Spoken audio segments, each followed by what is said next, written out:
So real estate, Yeah. Jump onto that. feel Yeah. free to volunteer with us. Right.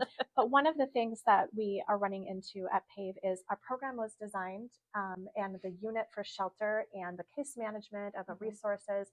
We don't have mental health therapists on staff. We refer out for that. So a lot of what we're doing is referral based, just helping people get stabilized and then situated with what they need. And our biggest barrier to getting people housed or moved on from our program after 45 days, which is what our program is designed for, is a housing shortage. So there isn't a lot of safe, affordable housing in our country, let alone literally our anywhere. county. Yeah, there's not. Yes.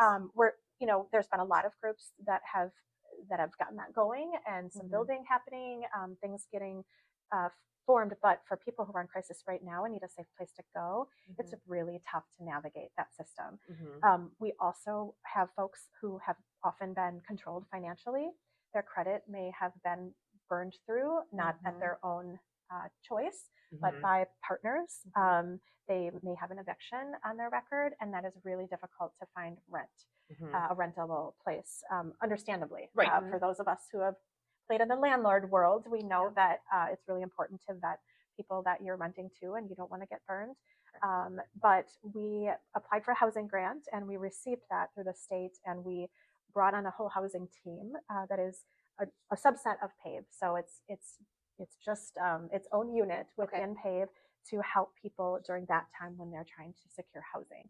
To look to work with the landlords.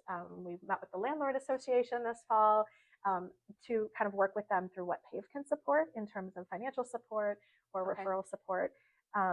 But we also could really use help with local real estate agents and lenders to meet with our folks and work with them on some of the very specialized needs that they have. So that could be credit issues, that could be marital issues. And so as you know, when we're helping people as agents who are going through a separation or having to work with lenders regarding the divorce settlement and their financials, divorce is hard on your credit, on your financials.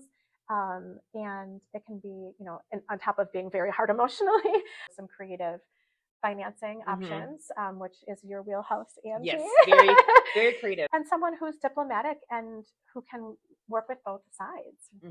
Right, Bridget? Exactly. And I have a lot of experience in that. I have had many people that have reached out to me for help in situations like that. And, I bring Angie on and I'm like, okay, here's the situation. Here's what we're working with. And Angie and I together, we really problem solve. We really kind of get in there, try to understand everything, see what we can do to make it work. And I do, both sides, and, really try to customize my services and stuff to really help and just get, the person where they need to be, where they feel, safe or happy or whatever it is. So that I love that. I love being able to help people. Yeah, the compassion we have, I think, is really exactly. They're not just a person. Show that you're human, and to help navigate through that. I think when someone's going through that kind of trauma, it's important that you have those resources that you can lean on to help them.